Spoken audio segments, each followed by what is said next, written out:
Good morning, gentlemen and ladies. Morning. Now, who's been conducting you most recently? Herbert von Karajan, Sir Thomas. Oh, excellent, excellent. Sort of musical Malcolm Sargent. What are we running through today? The Pathétique, Sir Thomas. Well, we have to see what we can do to cheer it up. The English do not really care for music, but they absolutely love the noise it makes. What else have we here? Symphony number 3 of Brahms. Suitable for all weathers, all seasons of the year. Music, gentlemen, should sound beautiful. First and last, it should enchant the ear. That's all it was intended to do. Never mind the inner significance. No time should be wasted worrying about metaphysics or philosophy or criticism of life or what the composer is saying. Music is simply sound. Either you like it or you don't. Right, come along.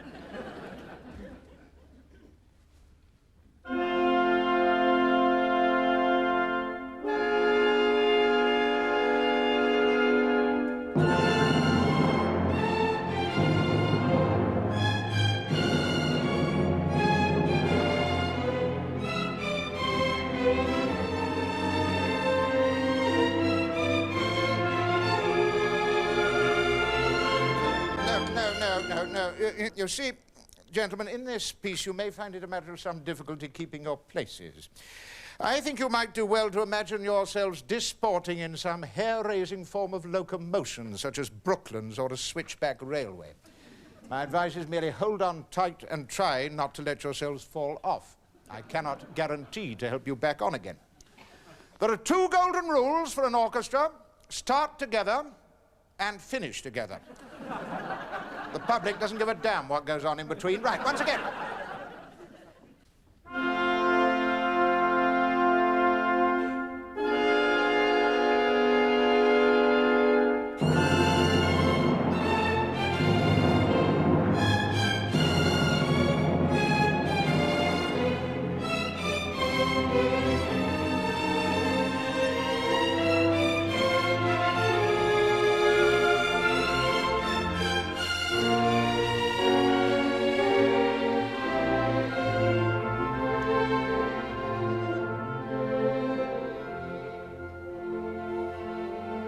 The image of Sir Thomas today in the memory of our nation is of a grand old man moving in state, slowly and decorously, almost benignly institutional. In the prime of his life, he stood upright, but without stiffness, the easy charm of Oxford mixing with the confident alertness of a commander-in-chief sniffing the battle. When I began my career after leaving music college, I read an advertisement placed by Sir Thomas who wanted the services of a music secretary and librarian. When I finally managed to track him down, he was recording. The London Philharmonic Orchestra were playing the introduction to Act 3 of Lohengrin.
In the silence that followed, all he said to me was, "Hello."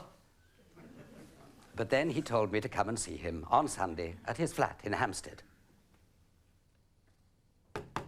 Yeah? Well, what do you want? I've come to see you, sir. What for? Well, you asked me to. Oh, yes, yes. Come and sit down. Tell me a little about yourself. Would you care to drink something? It's Sunday morning before luncheon. Perhaps an aperitif? May I have a sherry? You write musical criticism, don't you? Yes. Well, no sherry for you, then. It's too liverish. Try a white lady instead. Now, you are to come and see how my great machine works. Come and see me tomorrow morning at Covent Garden Opera House. I shall want you to be my odd job man. First of all, you must play any operas from score that I may wish to hear, and I know you can. Your principal told me so. Next, you must bring my full scores from the theatre to me here as and when I want them. And then you must ask my secretary, Miss O'Donnell, where my little alpaca jacket is, which you must always place on my desk in the mornings, my conductor's desk, I mean. I shall want you to catalogue my library, all this library here, and pick out any pieces you think might be interesting for a book that I'm writing about my friend Delius. One more thing. I'm sending you on visits to interview people, and I want you to go to Norwich to see a crashing old bore who's the secretary of the festival there.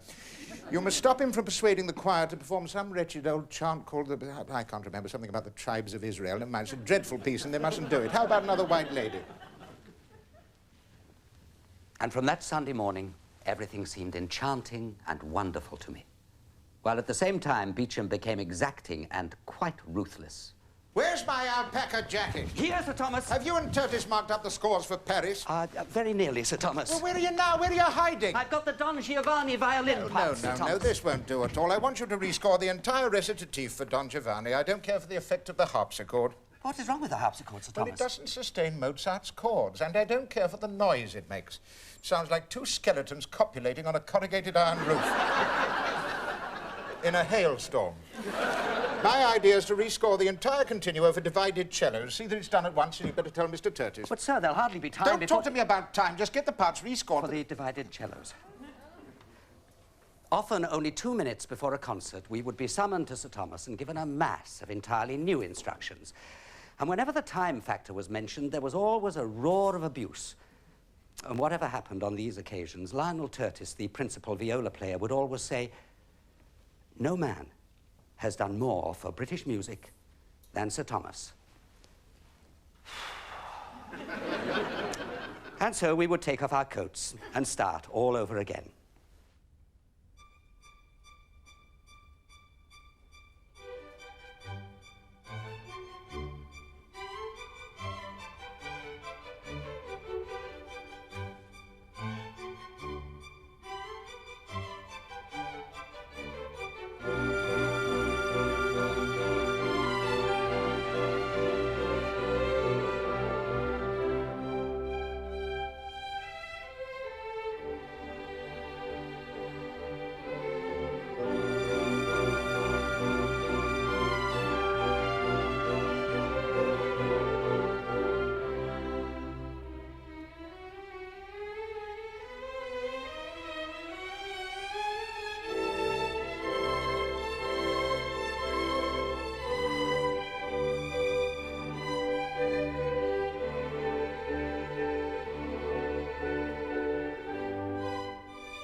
In performance, I would stand there transfixed with delight and astonishment.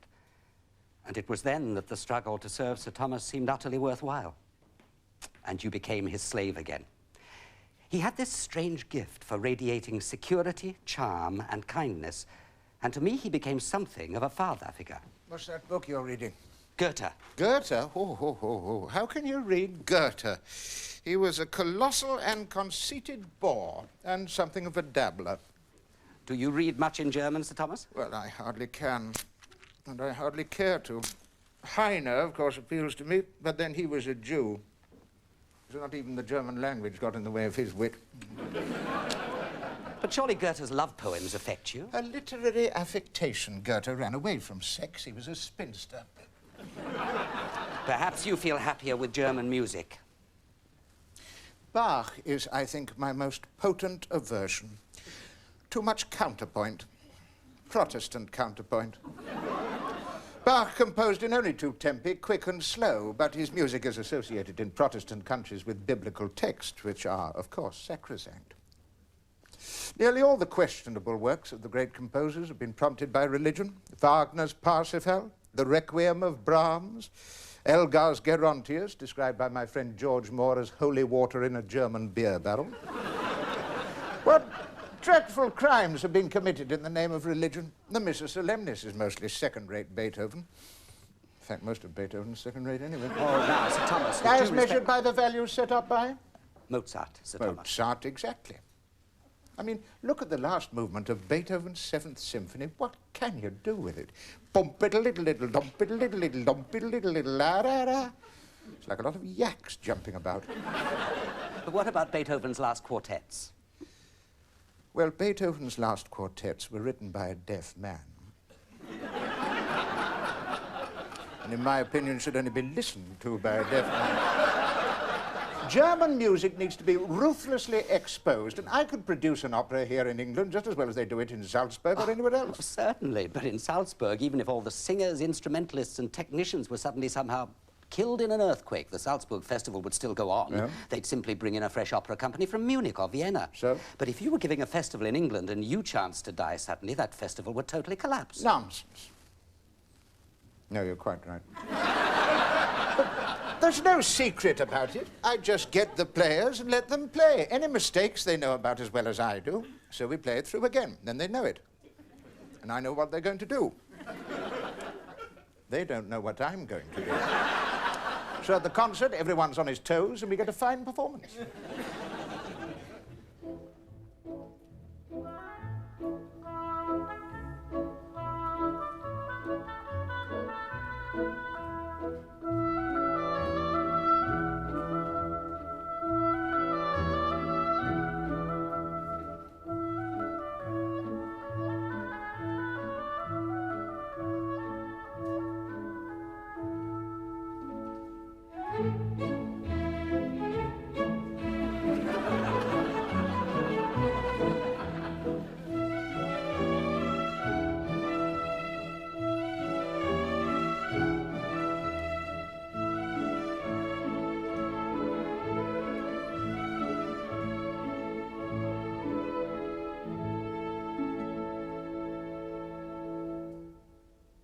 Sir Thomas's entire working days and years were presented to an audience. I often wondered what manner of man he was when alone and unobserved. Well, as a child, I was the delight of my mother and father. I hardly ever spoke. My father was a member of a Lancashire family enriched by the manufacture of pills. Yes, the very same.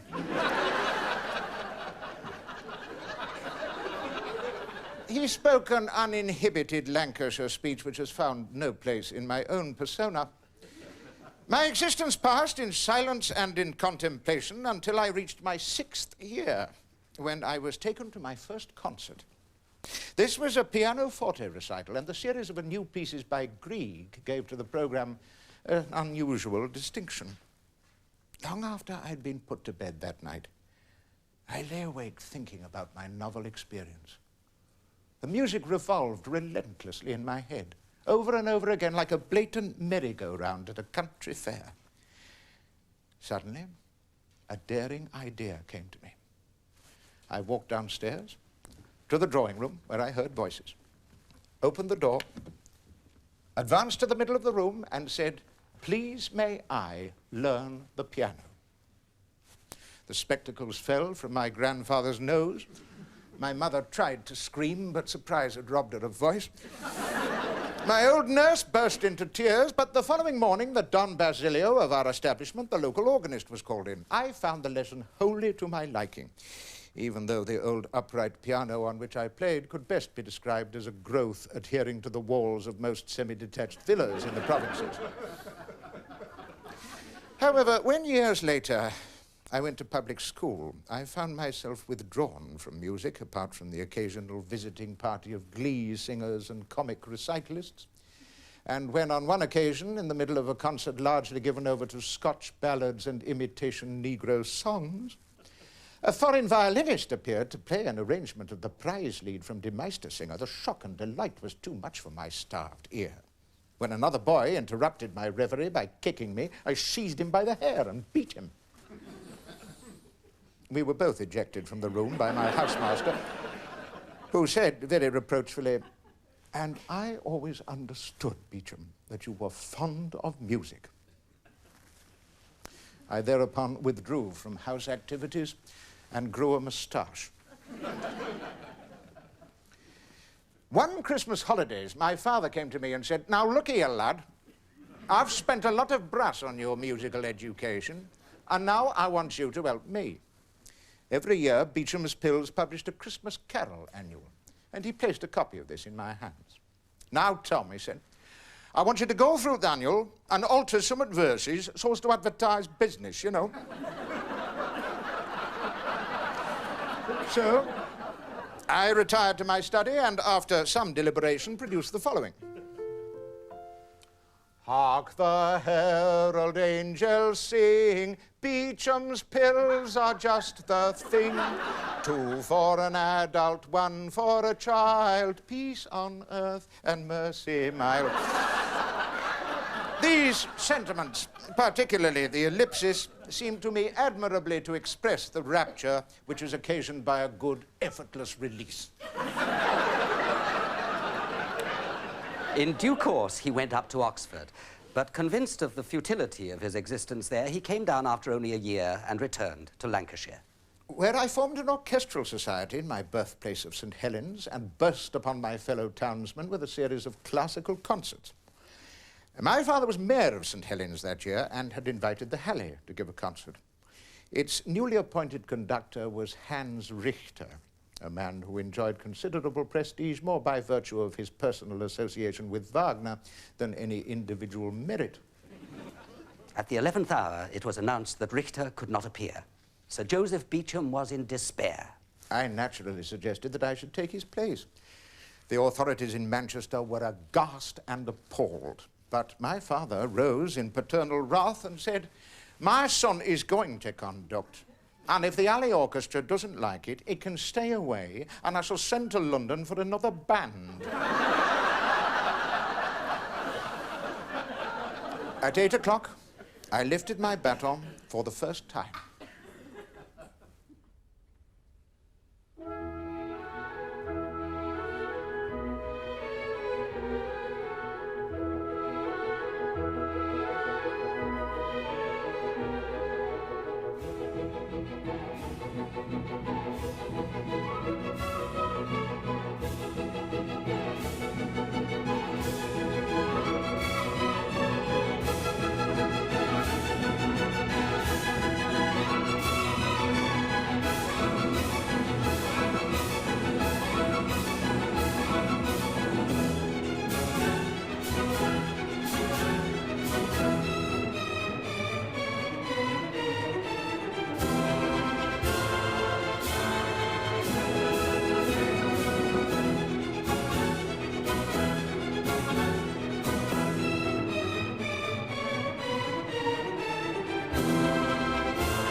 There were none of the hitches expected in most quarters, and hoped for in some.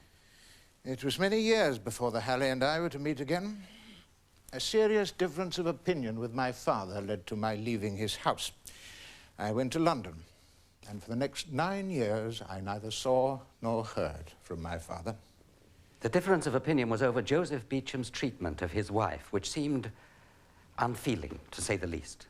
Love and affection and gentle nursing were all that my mother required from my father, but none were forthcoming. One day, mysteriously and without explanation, she disappeared. My father declined to say where she was. So my sister, Emily, and I set out to look for her. It took us a long time.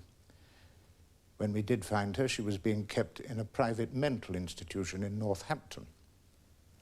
So we got her out, and she came to live with us in London.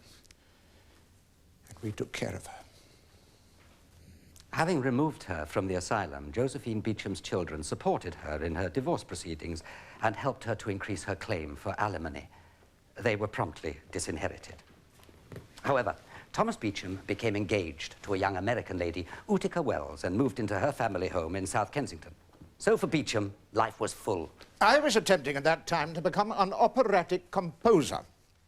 The trouble with opera in English, where every word that is sung or said can be readily understood, is that our public, which has a lively sense of humour, never misses the opportunity for a laugh.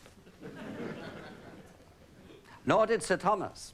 Once, when a distinguished operatic star kept complaining about his tempi, he asked her, "How do you want it tonight, madam? Too fast or too slow?" And again, after conducting a particularly rapid performance with Diaghilev's celebrated Russian ballet, he said to the orchestra, "That made the little buggers hop."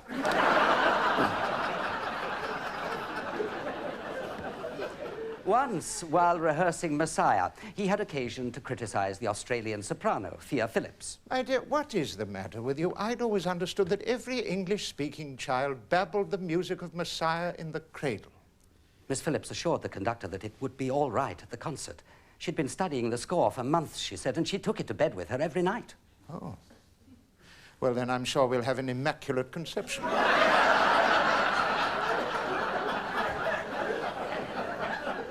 In 1904, he traveled abroad. He had been married for only a year, but his marriage was already breaking up as Utica, his wife, with their son, insisted on staying in London with her parents. During my travels, my mind turned more and more toward thoughts of conducting. After all, as I put it to myself at the time, nothing very disastrous could come of it. Why do we in England always engage at our concerts so many third-rate continental conductors when we have so many second-rate conductors of our own? My opening essay was given at the Bechstein Hall, renamed during the war, lest intending patrons should feel guilty of some treasonous alliance, the Wigmore Hall.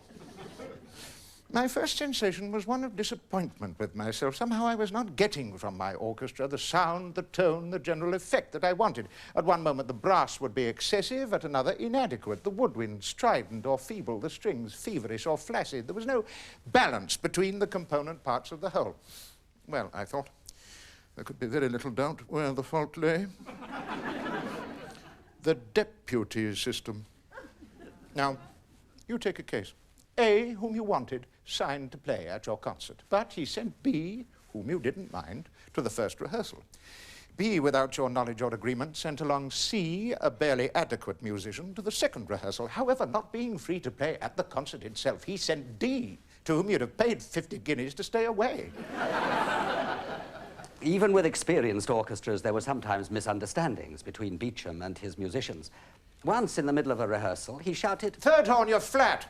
They played the section again. "Third horn, you're still flat." But, Sir Thomas, the third horn hasn't arrived yet. Oh, well, when he does arrive, tell him he's flat.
At a rehearsal of La Bohème, he stopped an orchestra to speak to the tenor as he lay on the bed when Mimi is dying. Mr. Nash, I can't hear you. Sing up. But how do you expect me to sing my best in this position, Sir Thomas? In that position, my dear fellow, I have performed some of my greatest achievements. He enjoyed singing along with the orchestra.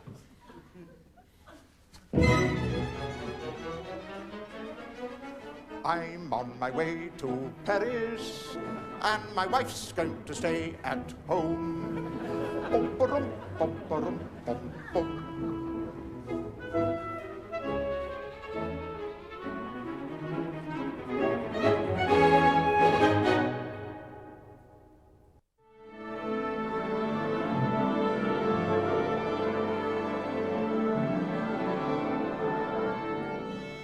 I remember Sir Thomas entering the Free Trade Hall in Manchester to rehearse the Halle on a bitter, foggy morning.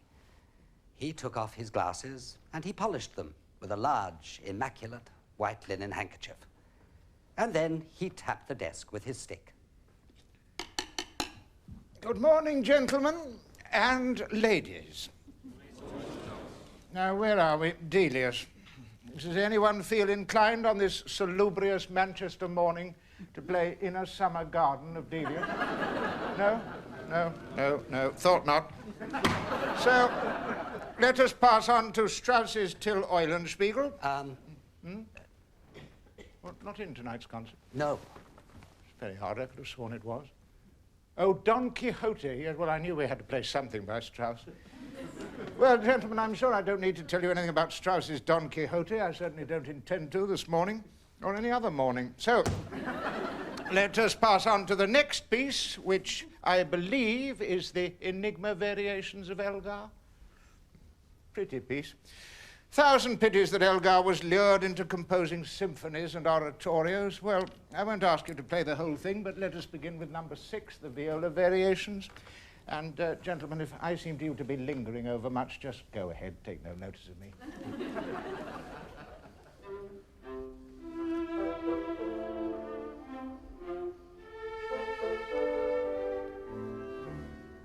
It's a lovely tune. Salon music, gentlemen. Salon music.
At rehearsal, he would usually let an orchestra play a piece straight through before giving any notes.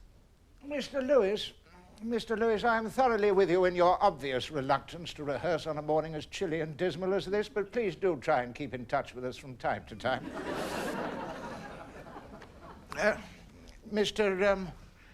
What is your name?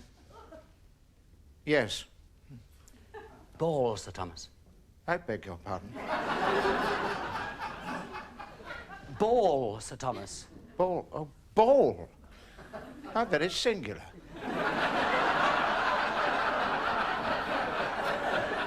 Once in America, he felt disinclined to rehearse the awkward cello part in Brahms' second piano concerto. Yes, I think we'll just run through the closing bars. Oh, but Sir Thomas, I must rehearse the cello part. The piece is entirely unfamiliar to me. I've never played it before. You'll love it. Even off the podium, Beecham was beginning to be a familiar face. On one occasion, I was shopping in the emporium of Messrs. Fortnum and Mason, and I happened to notice a lady waving to me from across the department. Well, I knew her face very well, but I could not for the life of me for the moment think who she was, so I tried to escape. But too late, she was on me with her hand outstretched. "Good morning, Mr. Beecham," she said, "and how are you?" I said, "I'm very well, thank you. How are you?" She said, "Oh, I'm extremely well, thank you. How are your family?" And I said, "Oh, well, they're all pretty well, thank you. how are your family? She said, oh, they're extremely well, thank you. My brother's been a little under the weather lately, but nothing serious. I said, oh, I'm sorry to hear that. She said, no, he's just been overtired, a bit overdoing it, you know. He's perfectly all right, really. I said, oh, good.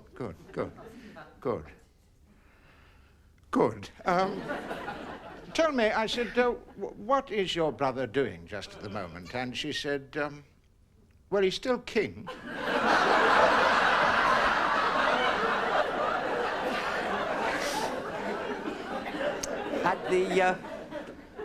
At the beginning of the century, there was no orchestral standard to speak of.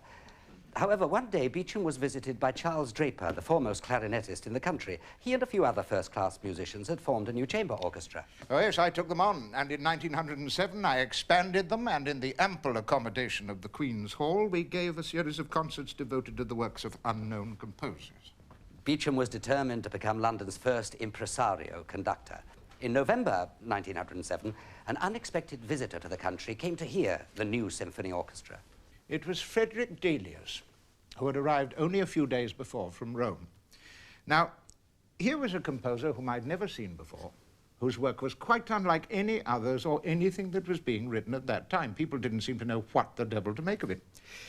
Well, I found it as alluring as a wayward woman, and I determined to tame it. It wasn't done in a day. Nothing of Delius's music had been played in England since the concerts he conducted himself between 1899 and 1907. Yes, you might just as well talk to a child as talk to the average manager about Delius, or about anything out of the common. He knows about half a dozen composers, that's about it. Just as the average virtuoso on the piano or the fiddle knows about 5 or 6 concertos. Won't bother to learn any more. That'll see him through. He can go on doing those for the rest of his life. Now, a village Romeo and Juliet is, at any rate, a masterpiece, and yet you never hear it in either of our 2 opera houses in London. But then why should you? The public don't know it. The managers don't know it. The people who run the opera business, let's call it, they don't know the work. They don't know Ermelin. They don't know the magic fountain. Well, that's understandable. They don't know Coanga. They don't know what is dramatic in an opera. There is a point of view rather prevalent in this country and also in America that an opera cannot be dramatic unless it has 5 or 6 people slaughtered on stage in conditions of horror, or at least under very disagreeable circumstances. But a charming idyll, a story of young people that is not without interest and certainly not without music and beauty, and which ends in a tragic way that is, to my view, quite remarkable.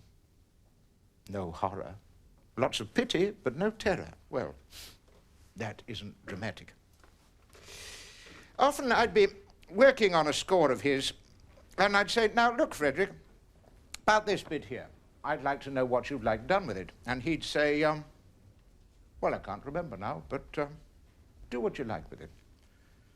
Now, that's very charming, isn't it? And I've applied that principle to the work of every other composer. Now, I can't tell you what would have happened to this music if I hadn't existed as a conductor. I can't even begin to think what would have happened. But one thing I do know, the large majority of performances of his works would have been totally unrepresentative of Frederick Delius, and that might have meant his departure from the musical scene 20 or 30 years ago. Yes, that I do know.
Now, I see from an announcement that I am to give you a talk on Mozart. Well, I want to make it quite clear at the outset that I could not possibly give a talk on Mozart in 1 hour or 2 or even 3. I should need at least a month for the task. Now, had I said that 50 years ago, I should have been greeted with a roar of laughter. Nothing so remarkable has happened in my time, in the entire field of music, as the revaluation all over this earth of Wolfgang Amadeus Mozart. When I first entered the musical scene in London, not an unmusical place as big towns go, I found that the public, as well as the press, was acquainted with 3 out of the 41 symphonies, 2 pianoforte concertos, 2 or 3 sonatas for pianoforte, and 2 operas, very imperfectly, with a complete lack of understanding as to their contents and meaning, and that was about all. So I made up my mind to do what I could to improve the situation. Now, I had known Massenet, who loved Mozart, and I'd known Saint-Saëns very well, and he loved Mozart, and Humperdinck. And my father had known Gounod very well, and he worshipped Mozart, and he'd known Brahms and Dvorak, and they loved Mozart, and they were all of a mind that this man was the most remarkable musical genius the world had ever seen, and that the present attitude towards him was one of the mysteries of the age. And then, suddenly, for no reason, the wheel turned, and it turned in the right direction, and people began listening to Mozart with new ears. I had the honor of presenting the first production of Così fan tutte in this country, the first public performance. That was in 1910, only 120 years after the death of the composer. It's rather a record, that, for Great Britain. 120 years took to get here, yeah. Well, 50 years ago, I could not have given a concert of Mozart and expected a full house. Nowadays, if I give almost any sort of concert almost anywhere and stick in a bit of Mozart, the people will come. It's almost impossible under these changed conditions to escape success. Not suggesting I want to. 650 works, ladies and gentlemen, and all of them written within the space of 35 years. An ingenious friend of mine who had a flair for mathematics set his mind to working out how long Mozart must have written for every day, considering only the notes he wrote between the ages of 20 and 35. Took him a long time. And he discovered that Mozart must have written for not less than 8 hours every day. Now think of that. 8 hours of writing every day for 15 years. So the question arises, when did this fellow think? I mean, he must have eaten, must have drunk. Presumably he slept from time to time. People, you know, always have this extraordinary idea that the music of Mozart is very agreeable and easy to sing. It's very difficult music indeed to sing and to play. In fact, I don't know anything so difficult because, you see, the thing is, the fellow writes in such a way that every note counts. I mean, it's not like the music of my old friend Richard Strauss or Frederick Delius. There are pages and pages in their music where you can extract a few thousand notes, you know, and nobody's very much the wiser. But you can't do it with Mozart. One note played a little off-key by the 19th violin provokes almost a resentment in the conductor, uneasiness in the audience, and, of course, exasperation in the press.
Once in the 1930s, rather to my surprise, he told me that he planned to present Alban Berg's Wozzeck at Covent Garden. I shall go into the country and study the score.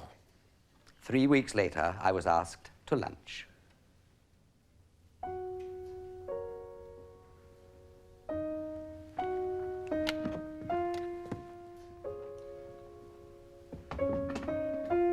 How about a sherry? May I have a white lady? Oh, help yourself.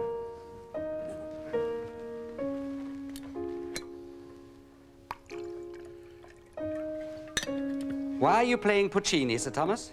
I am trying to wash Wozzeck from my mind and memory. I am not interested in music or in any other form of art that fails to stimulate enjoyment of life and, what is more, pride in life. I believe you're conducting Elgar's A-flat symphony next week. The last occasion I remember you made some pretty severe cuts. Didn't Sir Edward mind? Oh, yes, he did. So next week, as we are performing in the birthplace of Sir Edward, we are giving the piece in its entirety with all the repeats. Elgar's A-flat symphony is a very large work. There are many large works. Maybe, but this is a particularly large work. Neo-Gothic.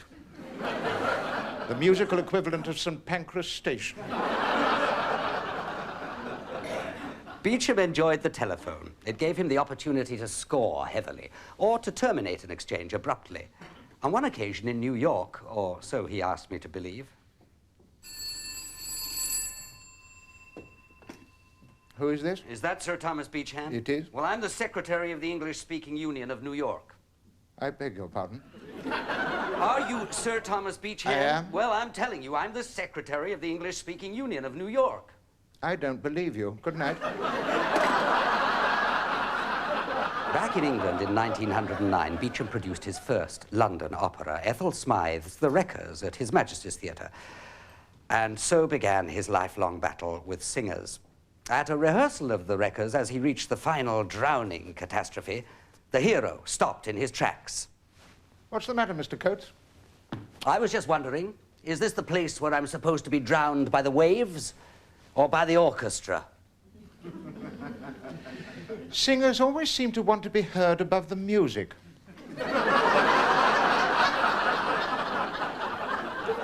I make jolly sure they're not.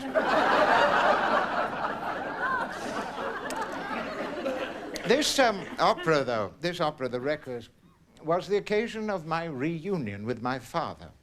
I discovered that he'd become keenly interested in my doings and had a habit of slipping into a remote seat at the back of a concert hall and then stealing away before the end, lest his presence be discovered and reported to me. We were to give a gala performance of The Wreckers before the King and Queen. Somehow this news was murmured in advance to my father, and we could not keep him away from the theatre. I remember pointing him out to Ethel Smythe, hiding behind a pillar. The reunion itself took place in a lawyer's office. He said, "You know, Tom, you annoyed me." I said, "Well, you annoyed me." That day we lunched together and dined together and played duets on the organ and piano far into the night, and were once again as brothers. Beecham was himself his most thoroughly rehearsed production. When he was middle-aged, dapper Mr. Beecham, he seemed in the eyes and ears of many people to be the personification in excelsis of the bounder. At that time, Beecham was not a popular figure. Why doesn't he pay his income tax, the British people asked, not knowing the complications of his financial affairs, and complicated they were. They occupied an army of accountants. One, having wrestled all through the night with a problem, called on Sir Thomas the next morning. "Sir Thomas, I have been going over your affairs until the crack of dawn. I should like you to enlighten me on one most crucial point." And what is that? Do you owe, or are you owed, £2 million? The answer is in the affirmative. In both cases. After an action when he was cited as co-respondent in 1910, the British public was equally unsympathetic to his marital arrangements. Why doesn't he live with Lady Beecham, they asked. At about this time, he walked to the conductor's desk in Birmingham in complete silence. He bowed to the audience. Not a hand clap, not a sound. He turned to the orchestra. Let us pray.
At the end of one of his many trials with the income tax commissioners, after which he was finally declared bankrupt, the judge asked, "But, Sir Thomas, what did you spend all your money on?" On music, my lord. But what was the good of that? Surely, if we are a musical nation, we should have fine British artists, concert halls, municipal orchestras, and 1,001 musical things that other countries boast of. The truth is, you have so allowed yourselves to be flattered to a state of self-conceit that not only are you the musical laughingstock of the world, but you are content to listen to rotten foreign singers, rotten foreign pianists, rotten foreign orchestras, and what is more, rotten foreign conductors as well. Toscanini. What do I think of Toscanini? A glorified Italian bandmaster. You've heard those lively band competitions in Paris? Well, Toscanini had found his métier there. Much is made of the fact that he conducts without a score, but Toscanini is so short-sighted he wouldn't be able to read a score. But though it is generally known that he always conducts from memory, and though it is generally known that he's almost half blind, nobody apparently is aware that he's also stone deaf. That's true. It should perhaps be pointed out that Toscanini, in his turn, always referred to Sir Thomas as Pagliaccio. Look, I am not the only conductor in this country. On the other hand, I'm better than any damned foreigner. Now, you take Malcolm Sargent. Oh, no, you'll have to call him Sir Malcolm now. Why? Well, didn't you know he'd been knighted? No. I knew he'd been doctored. Yeah, poor old Malcolm. We always used to call him Flash Harry. Now, Malcolm is an extremely accomplished musician and an incredibly accomplished conductor. I appointed him as my deputy, knowing that my orchestra would be in safe hands while I was away. Now, you take my advice. If ever you appoint a deputy, choose one that you can trust technically, but his caliber should be such that the public are always very pleased to see you back again. He did have an enormous success in Tokyo. Good Lord, Malcolm in Tokyo? What was he doing there? Conducting. Oh. Flash in Japan.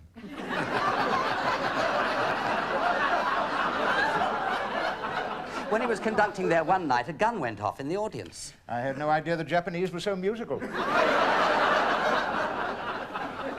In 1916, Beecham was knighted, and it was at this time, too, that his father's death threw all his affairs into confusion, and he came by the reputation of being bankrupt. Beecham's worried financial advisor was James White, who operated from a suite in the Grand Hotel in London. One morning, as Sir Thomas was sitting in White's outer office, a Lancashire businessman burst in, demanding an immediate interview with White. I'm afraid he's engaged at the moment. But I've got to see him. I've got a lot of brass at stake. How much? A bloody lot, and I won't go away till I've seen him. Well, yes, but how much? Nigh on £14,000. Jimmy, petty cash.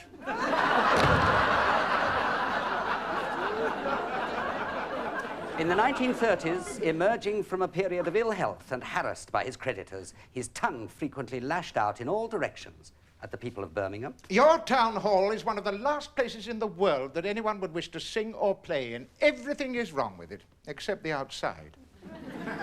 Of one of his esteemed colleagues. Sir Adrian Bolt came round to see me this morning, positively reeking of Horlicks. of Sydney Harbour Bridge to the proud mayor of Sydney. I don't like it. Why don't you have it removed? I think the public are getting rather tired of me after all these years. I've been overworking myself. He planned a year's complete rest from music. But a serious event put the London Philharmonic Orchestra into liquidation and also put paid to the holiday. The outbreak of war. I heard there was a state of national emergency, so I emerged. He did not leave England until the spring of 1940. There is only one man to lead our country at this time of crisis. He has done it before, and he can do it again. And the name of that man is Lloyd George. The next day, Winston Churchill became Prime Minister. In Australia, a BBC radio reporter was assigned to interview Sir Thomas as soon as he landed in Sydney.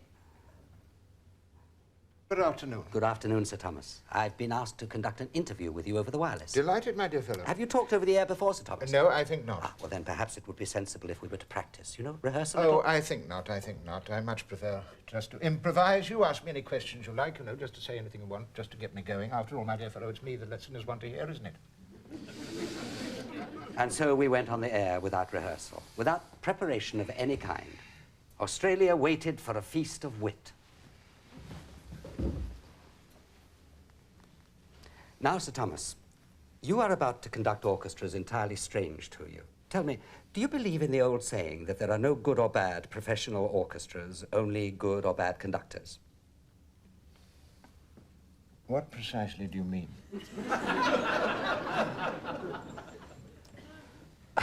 Well, I was asking if you believed in the saying that there are no good or bad orchestras, only good or bad conductors. I believe it was von Bülow who said it. Was it really?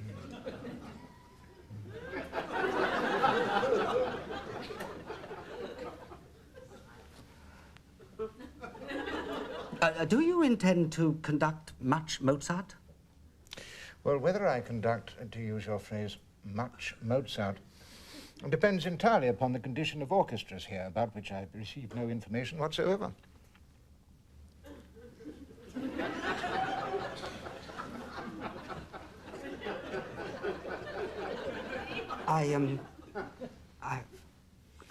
I believe you intend to include some Berlioz. Quite possibly. And Delius? Well, I see no reason why not.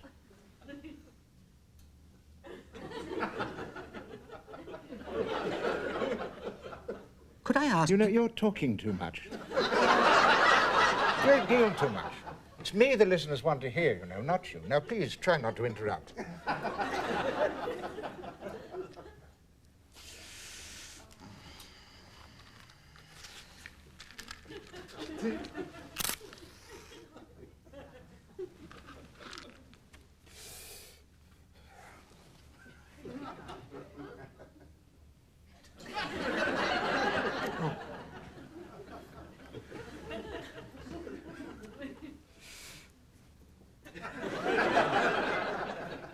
Thank you, Sir Thomas. Thank you, my dear fellow.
Many of Australia's best instrumentalists were away at the war.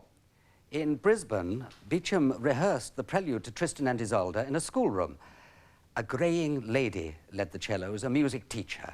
She drew her bow passionately, but her tone was excruciating. Madam, you have between your legs an instrument capable of bringing delight to thousands. And all you can do is scratch it. Sir Thomas didn't really like to have women in his orchestras. Oh, I'm sorry. Here, please. I didn't mean it. It wasn't that he objected to them on musical grounds. He simply maintained that if they weren't good-looking, it upset his players. And if they were good-looking, it upset him. On one occasion after a concert, he was visited in his dressing room by an extremely attractive young lady who asked if he would do her the honor of becoming godfather to her child. Delighted, my dear. But why bring God into it? This from the man who married 3 women and had famous liaisons with others. At the end of the war, Beecham and his new wife, the pianist Betty Humby, returned to England in a Dutch cargo boat. As soon as he landed, Sir Thomas was run to ground in a Liverpool barber's shop. He was asked what he was doing there. I always come to Liverpool for a shave. The restrictions of wartime England proved no obstacle to Sir Thomas. One afternoon, a certain Dr. Hunt was sitting in his consulting rooms in Sloane Street when the telephone rang. Dr. Hunt, this is Sir Thomas Beecham speaking. You don't know me, but I am in urgent need of your professional services. Kindly drive at once to my home, number 143, Hamilton Terrace, Northwest 8. I shall be much obliged. Reluctantly, the doctor cancelled his appointments and drove to St. John's Wood, where he was astonished to find Sir Thomas in full evening dress and apparently in the pink of condition. Dr. Hunt, I presume. But, Sir Thomas, I understood you were ill in bed. My dear fellow, who said anything about my being ill? In point of fact, I'm due to conduct tonight at the Royal Albert Hall. No, my difficulty is how to get there. Due to petrol rationing, my car is immobile. Taxis are unobtainable. I have appealed in vain to the fire brigade, and public transport is out of the question. Doctors seem to be the only people who can move around nowadays. Now, on your way back to Sloane Street, you will pass directly by the Royal Albert Hall. I shall be most grateful for a lift. I don't know that if you and your wife are fond of music. In case you are, here are 2 tickets for the concert tonight, and I hope that afterwards you'll be good enough to drive me home. Beecham got his lift to the Albert Hall. Dr. and Mrs. Hunt went to the concert, drove him home afterwards, stayed for supper, and remained close friends for the rest of his life. Despite the war, Beecham was still full of ambition for British music. I'm going to found one more great orchestra to round off my career, my 5th, the Royal Philharmonic, which is going to be the greatest orchestra ever. People always tell me I will not get the players. I always do. I get the finest players in the country. They're so good they refuse to play under anybody except me. Sir Thomas, I have heard that you're occasionally conducting from a score these days. Yes, but I don't like it. A score at a performance gets between the conductor and his orchestra, short-circuits personal rays of influence. Do you think there will always be audiences for live music?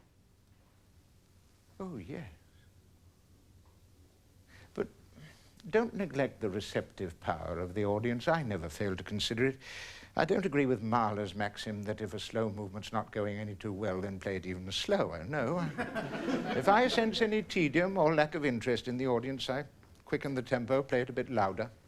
Never conduct over an audience's head. It's an impertinence to do that. Besides, there is the not unimportant question of whether the music is beginning to bore me. If it is, very well, I just go ahead and get it over with as quickly as possible. Illness forced Lady Betty to withdraw from the concert platform. And in 1958, just as he was about to begin a brilliant season in Buenos Aires, she suffered a fatal heart attack.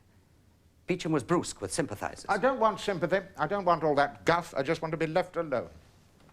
On his return to London, a man who knew him by some extraordinary mischance had not heard of his bereavement. Sir Thomas, how good to see you again. And how's Betty? She's on tour with Vaughan Williams.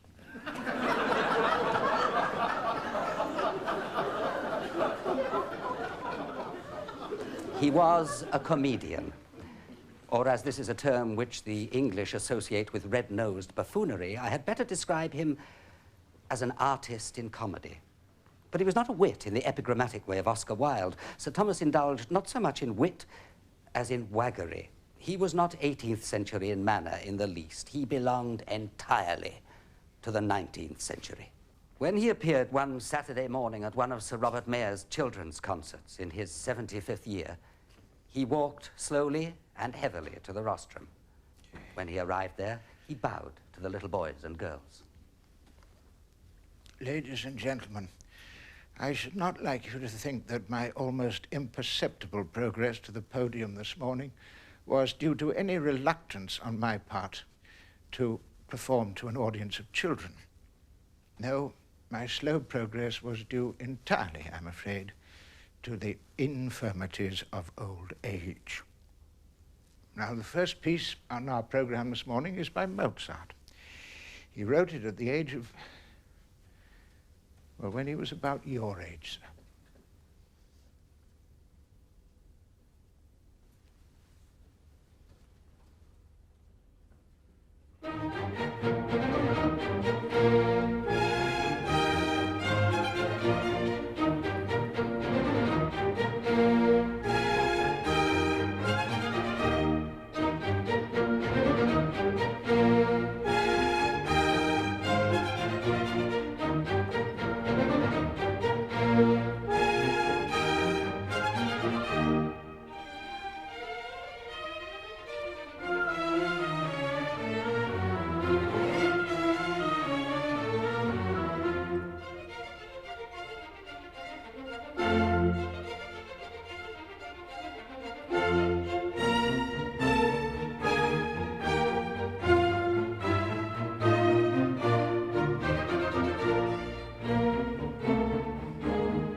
I came to love him. His poses and his high disdain, his courteousness, and his rudeness, his intolerance, and his generosity. At my last meeting with him... Oh, a white lady for my friend. He drinks nothing else. He calmly planned his next decade or so. I shall conduct only 18th century French music of a very select order. He would buy a house in France. The only civilized place left on the face of the earth. He would conduct few operas. No singers for me today, my dear fellow. They all want microphones. Life, he was beginning to realize, begins at 70. In fact, the first 70 years are the worst. And his philosophy of life? Try everything once, except incest and folk dancing.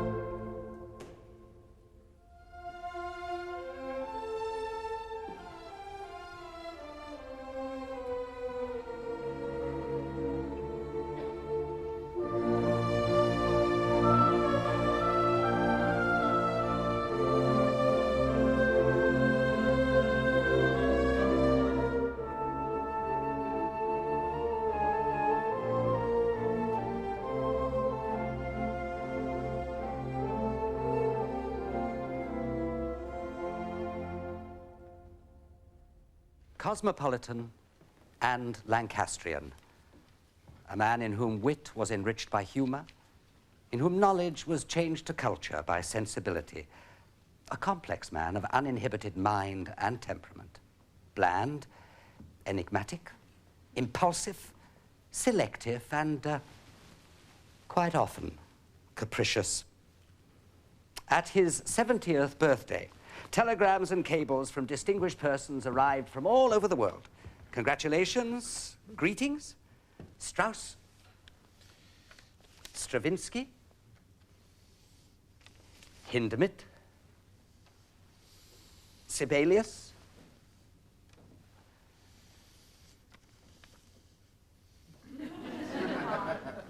Nothing from Mozart?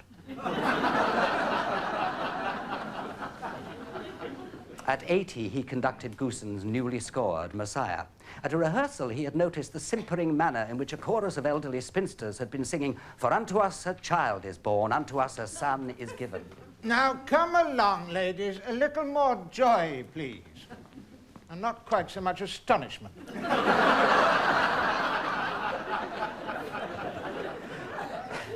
In 1957, Thomas Beecham was asked to make a speech at the University of Congress in Washington. He chose to address his public upon a subject very dear to his heart, the changing world of music. Ladies and gentlemen, the title of this address is really little more than the memories, the recollections, and the experiences of about 65 years of music on my part. Of the world of music that I knew as a boy, practically nothing today remains as it was. It may interest you to know that no one in any country has written a good tune for over 30 years. Now, think of it. You who profess to love music, if you profess to practice it or to cherish it, how do you do so? You remember the melodies of the great composers. You remember the melodies of Bach and Handel and the operas of Mozart with scores of splendid tunes, and the great songs of Schubert and Schumann, and the tunes of Haydn and Brahms and Dvorak and others.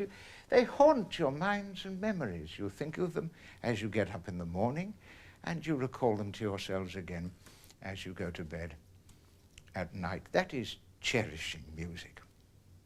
Now then, how much serious music written over the last 25 years can you cherish and go to bed with? I have on many occasions in mixed communities invited any of those present to get up upon a chair or a table and sing to me any aria that has been composed over the last 30 years. And no one has been able to respond to the invitation because they could not remember the tune. Memory. No, you've got to see the music. Then you can scarcely believe it. It's like the farmer who went to the zoo, saw the giraffe the first time, gazed at it for 25 minutes, and then as he turned away slowly, he was heard to remark, "I don't believe it."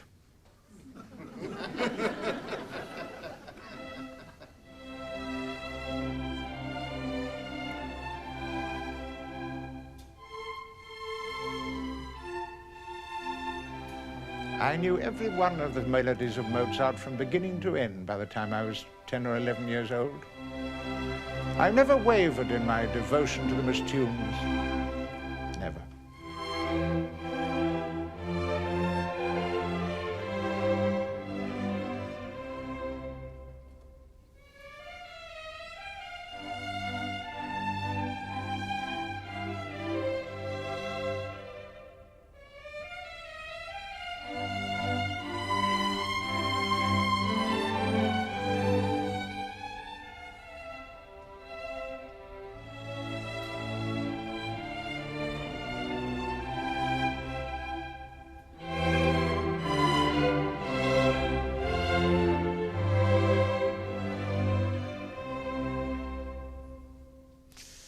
If I were a dictator, I would make it compulsory for everyone between the ages of 8 and 80 to listen to Mozart for a quarter of an hour every day for 5 years.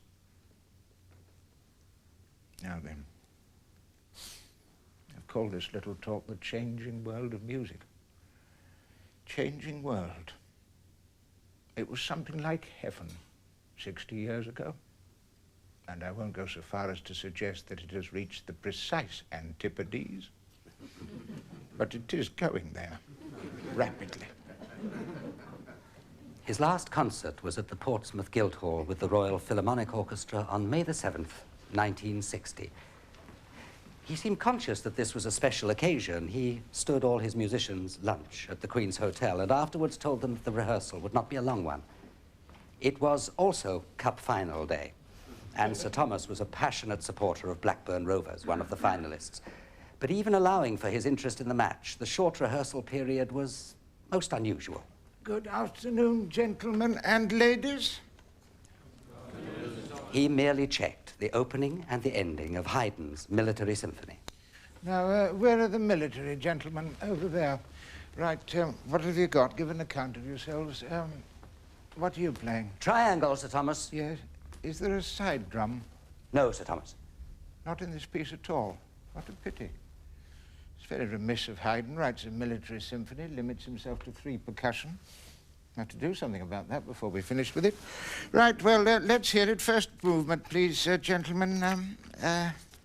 From Let Us See, if you would. Haven't played it for about 40 years.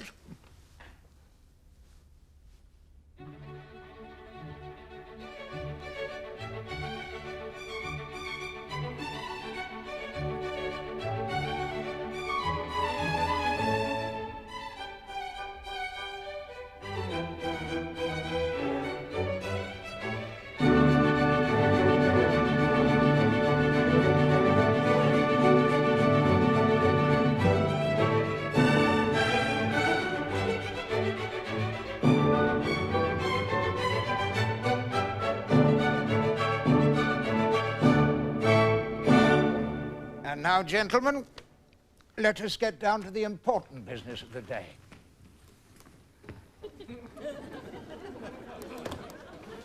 And so we sat there and we watched the cup final.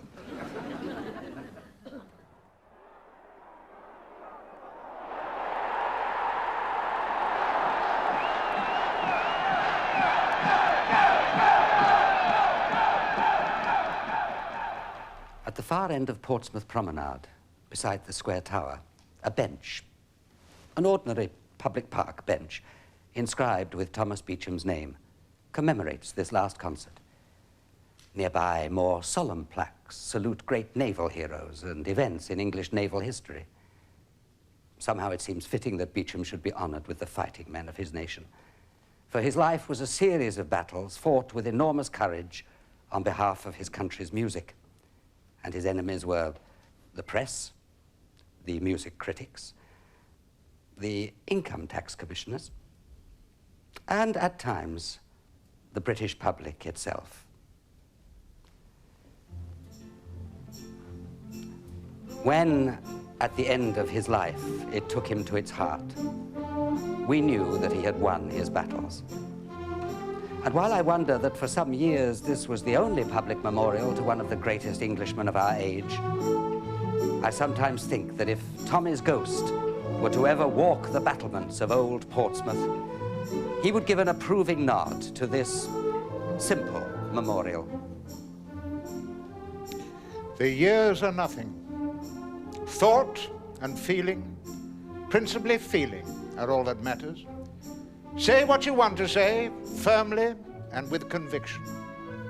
The only thing that counts in playing, in conducting, well, yes, even in misconducting, is this.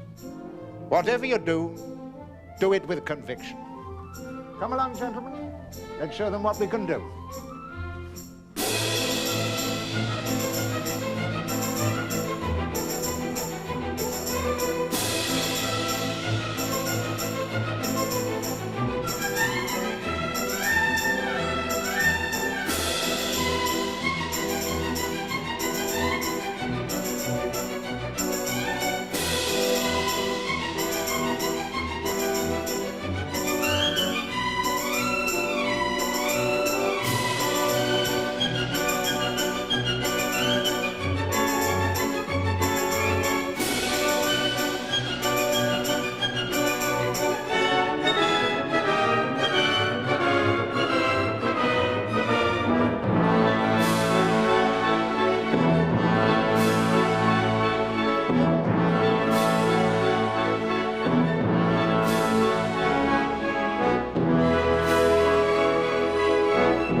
Ladies and gentlemen, in upwards of 60 years of concert giving, it has seldom been my good fortune to find a program printed correctly.